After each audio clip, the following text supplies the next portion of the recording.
जय माता की। जैसे हम भी जैसे कि 17 सितंबर से श्राद्ध पक्ष शुरू हो रहे हैं, तो तुम्हारे जैसे पितर नाराज हैं, तुम्हारे कार्य नहीं बन रहे हैं, तुम्हारे घर में गर्भ खराब हो रहे हैं लेडीज के, और तुम्हारे बच्चों की शादी नहीं हो रही है, मतलब तुम्हारे घर में नुकसान हो रहे हैं, तुम्हारे काम धंधे बंद हैं, कोई भी कार्य तुम्हारे शुभ कार्य नहीं बन रहे हैं, और घर में सब बीमार पड़े हैं, तो इनमें तुम्हें क्या अपने पितरों को खुश करना है, अपने पितरों को मनाना है।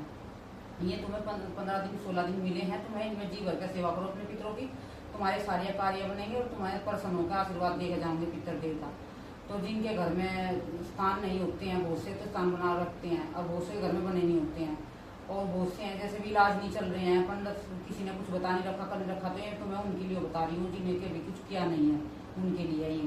तो तुम्हें क्या करना है, एक सफेद चादर लेनी है, देवी पितरों के नाम की एक चादर आती है सफेद चादर लेनी है। एक गोला लेना है, सूखा गोला, जो ये खाने वाले गोले होते हैं, एक गोला लेना है। उसमें 250 ग्राम जौ लेने हैं, 250 ग्राम जौ लेने हैं, और तुम्हें लेने हैं 250 ग्राम चावल और 250 ग्राम देसी खंड लेनी है। ये 3 चीज लेनी है उस चादर के साथ में तुम्हें, और एक गोला और एक जनेऊ। ये सारी चीज तुम्हें एक जगह कर लेनी है।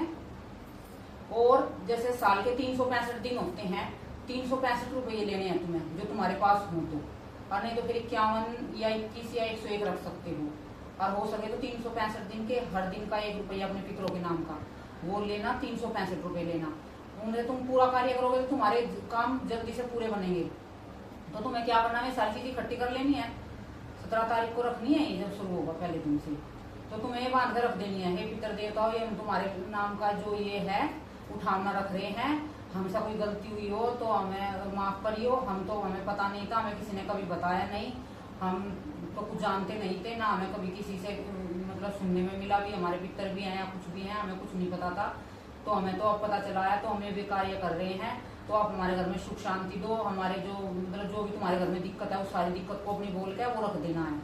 वो रख के फिर तुम्हें हर रोज क्या करना, सुबह के टाइम एक अंगारी बनानी है, उपले की, कंडे की उपले की अंगारी बनानी है तुम्हें। सुबह उठ कर नहा धोकर सबसे पहले, किसी को खाना पीना नहीं है घर में, सबसे पहले लेडीज है या पुरुष या कोई भी है, सबसे पहले उठे और नहावे धोवे, एक अंगारी तैयार करे, और एक कटोरी में थोड़ी सी घी और थोड़ी सी बूरा मिला लेगा। उससे 3 आहुति देनी है अपने पितर देवताओं के नाम की। ओम पितर देवताय भ्यो नमः, एक बार डाल दी, ओम पितर देवता भ्यो नमः, ओम पितर देवता भ्यो नमः, 3 बार ऐसे आहुति देनी है रोज की डेली। ये भोग हो जाएगा उनका। तुम्हें कुछ ज्यादा बड़ा करने की जरूरत नहीं है, ये छोटा सा कार्य है तुम्हें, जो तुम इसे कर लोगे ना तो तुम देखना तुम्हें कितना फर्क लगेगा। जिसको फर्क लगे ना बताना जरूर, आप है ना बताते नहीं हो कुछ भी करते हो तो तुम्हें फिर क्या करना है, वो रख दिया उठाना, वो जो हमारे पे भोग डेली लेना है सुबह उठ के नहा धोकर। और शाम के समय तुम्हें क्या करना है, एक दिया लेना है देसी घी का, वो पीपल के नीचे रख के आना है। इन 16 दिनों तक करना है ये कार्य, पीपल के नीचे रख के आना है। और एक दिया घी का अपनी देली पर रखना है, घर की देली है जो तुम्हारी मेन गेट है बाहर का, उसमें थोड़े से चावल के दाने, थोड़े से चीनी के दाने अपने पितरों के नीम की, वो भी वहीं पे अपनी देली पर रखना है, और एक पीपल के नीचे रखना है।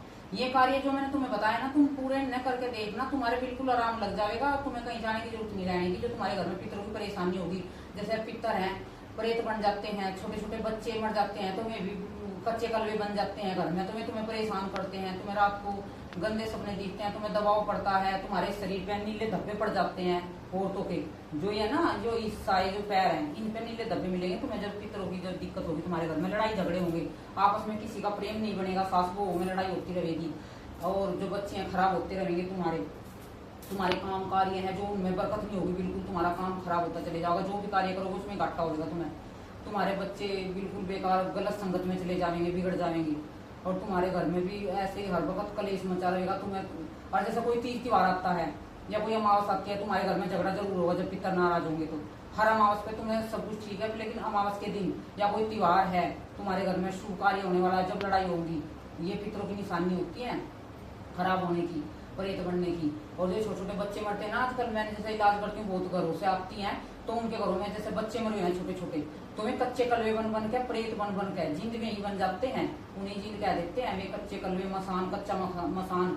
तो ये फिर परेशान इतने करते हैं, काबू में नहीं आते हैं, बहुत सहज सी, बहुत ही इनका बहुत कुछ करना पड़ता है। और जैसे मैंने अंगारी पे भोग बताया है, और तुम्हें क्या करना है जो तुम कर सको, तुम जिस मंत्र की जाप कर रहे हो, जैसे भी तुम बालाजी की पूजा करते हो तो सीताराम का जाप कर सकते हो। सीताराम की तुम 11 माला निकाल सकते हो रोज। 11 माला तुम्हें करनी है और अपने देवी पितरों के निमित्त अर्पण कर देनी है। संकल्प लेकर उनको, जो ये हमने 11 माला करी है, हे हनुमान जी, जो हम अपने पितरों के निमित्त इसे अर्पण कर रहे हैं, हमारे पितरों को जहाँ कहीं भी है, किसी भी योनि में है वे, तो उनको शुद्ध पवित्र करियो और उन्हें साफ करके हमारे घर में भेजिए उन्हें। ऐसे बाबा जी से प्रार्थना करनी है, बालाजी महाराज से। और तुम्हें वे माला करनी है। और एक चिट्टियों को तुम्हें आटा जरूर डालना है। आटा भून के उसमें थोड़े से शक्कर मिला के चिट्टी जरूर जमानी है इनमें श्राद्ध पक्ष में। और थोड़ा सा क्या करना है, तुम्हें थोड़ा सा आटा मांड के उसकी गोली बना के कौवों को खिलानी है अपने पितरों के निमित्त ही। ये तुम छोटे छोटे कार्य करके देखना। तुम पता क्या है, तुम फोन से देखते हो, फ्री के आते हैं, ये तुम्हें अच्छे नहीं लगते करने में। जो तुम इन्हें करो ना तो तुम्हें कहीं भगत के पास जाने की जरूरत नहीं होती। तुम भगत के 10-10, 20-20 हजार रुपए देखाते हो ना, जब तुम्हें शांति पड़ती है। जो तुम्हें घर पे मैं इतनी अच्छी वीडियो बनाती हूँ, तो ये तुम उपाय करके देखो, तुम्हें बिल्कुल राहत मिलेगी। क्योंकि जो मैं दरबार में कराती हूँ ना, ये वीडियो में बनाती हूँ कि घर बैठे लाभ उठा सके तुम सब। वीडियो को पूरी ध्यान से सुने करो, ध्यान से काम करे करो, देखो तुम्हें पूर्ण लाभ मिलेगा। तो तुम्हें कौवा का भी गोली बना के घेरनी है आटे की। आटे में इसमें थोड़ा सी चीनी मिला के गोली बना के कभी भी अपनी छत पे डाल दियो, कोई जरूरत नहीं है कहीं बाहर जाने की। और गाय को हरा चारा खिलाना है जरूर। जैसे कहीं अनाथ ये होते हैं, गाय के गौशाला खुली रहती है, वहां पे अपने पितरों के निमित्त चारा जरूर डाल के आना गाय का। तुम ये छोटे छोटे कार्य कर लेना। तुम्हें चाहे तुम्हारे कितने पितर नाराज हो, इन तुम 16 दिनों में तुम्हें मौका मिला, तुम अपने पितरों को मना सकते हो।